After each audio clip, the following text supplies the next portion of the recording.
Yan po. Ganito naman po ang gagawin natin. Meron pa tayong tape na transparent na natitira.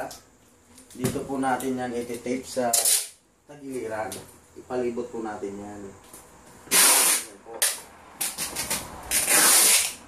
Para makikita po yung pangalan, hindi yung kulay brown. Ganito po ang tape na bibili nyo. Yan po. Paano mo ito? Yan. Ito ko po sa inyo. Yan. Oh.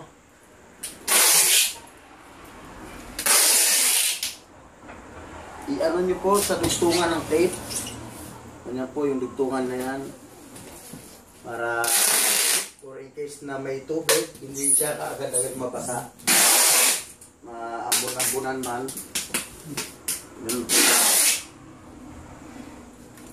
Ito po. Malapit na po siyang mabalot.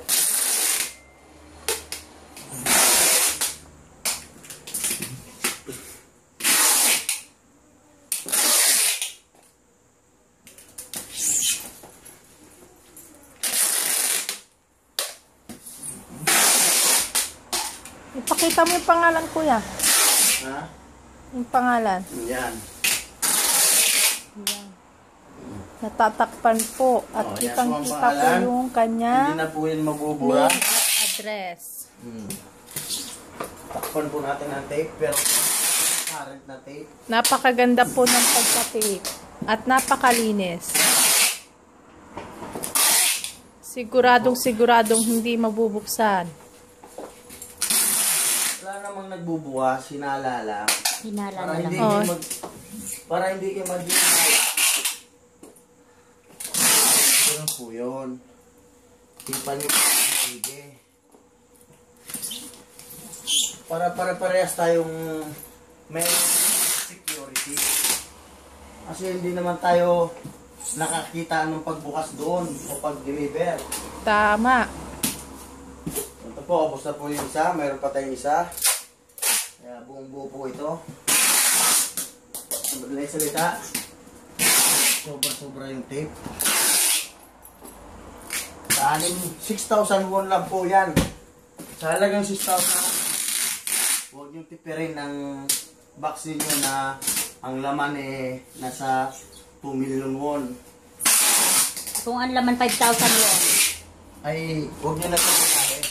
Pabagayin sa MS.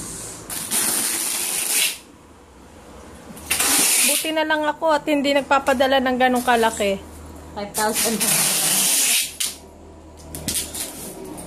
Ito po. Dahil mahirap na po. Baliktad nyo po yan.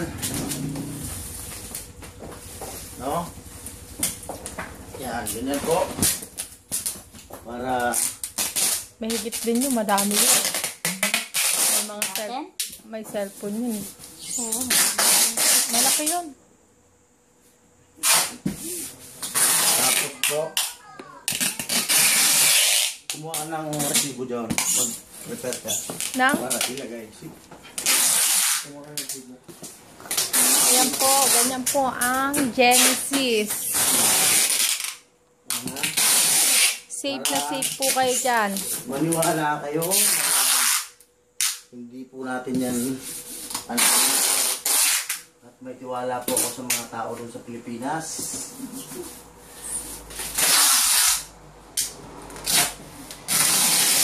Kung magkaroon man ng pangyayaring hindi maganda, at least alam natin na buong buo yung pag-take natin, di ba? Tama. Kaya natin ma-identify kung paano nangyayari. Yan po. Buong buo na po yung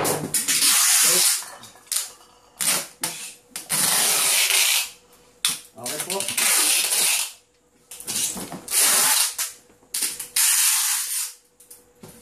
Galing oh, ganda oh. Okay po, okay na po yun o. Ganituhin nyo po yan. Tape nyo para kumapit siyang maigi. Ganito po. Okay. Para hindi na rin po ako mahirapan mag-tape sa mga box ninyo. Kaya po tinuturo ko po sa inyo. O yan. Kasi mabigat na nga po ang pagbubuhat ng box. Ang totoo lang. Kunti lang naman po ang aking kinikita dito.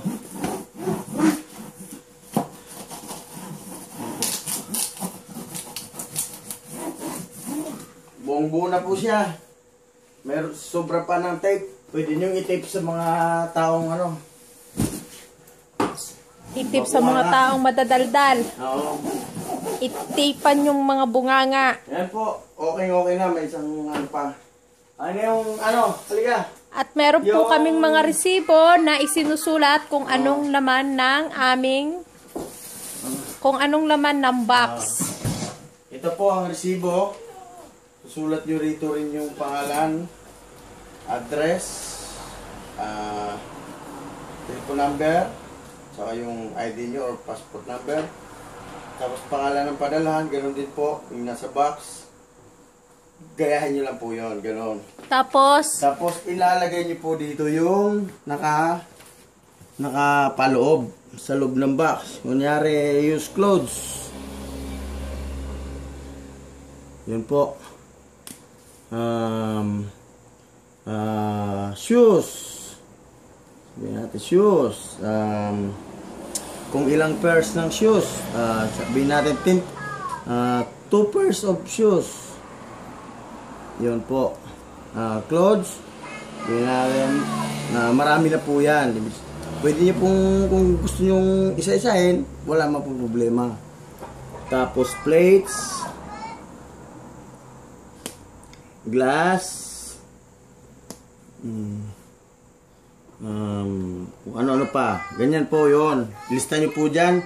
Kung hindi po magkasya rito, meron po naman pong likod ng papel. Pwede po natin isulat dito sa kopya ninyo.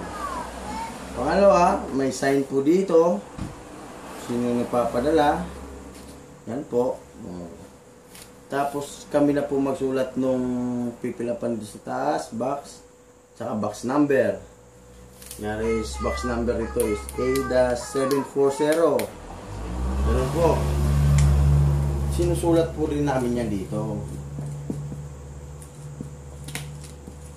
Kami na po bahala niyan.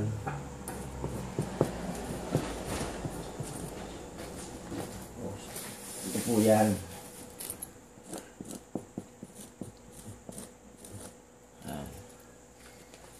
Yan din po ay permanent ink po ito. Hindi po basta-basta mabubura yan. Yan po. Tapos pwede rin po nating tipan yan pero okay na po yan. Pangalawa, okay na po ito. I-issue namin sa inyo tong papel na dilaw. Kopya po ninyo ito. Tapos po, pwede nyo pong picturean itong kabuuang box bago nyo ibigay sa amin. O kasama ako. Ganun po yun. power.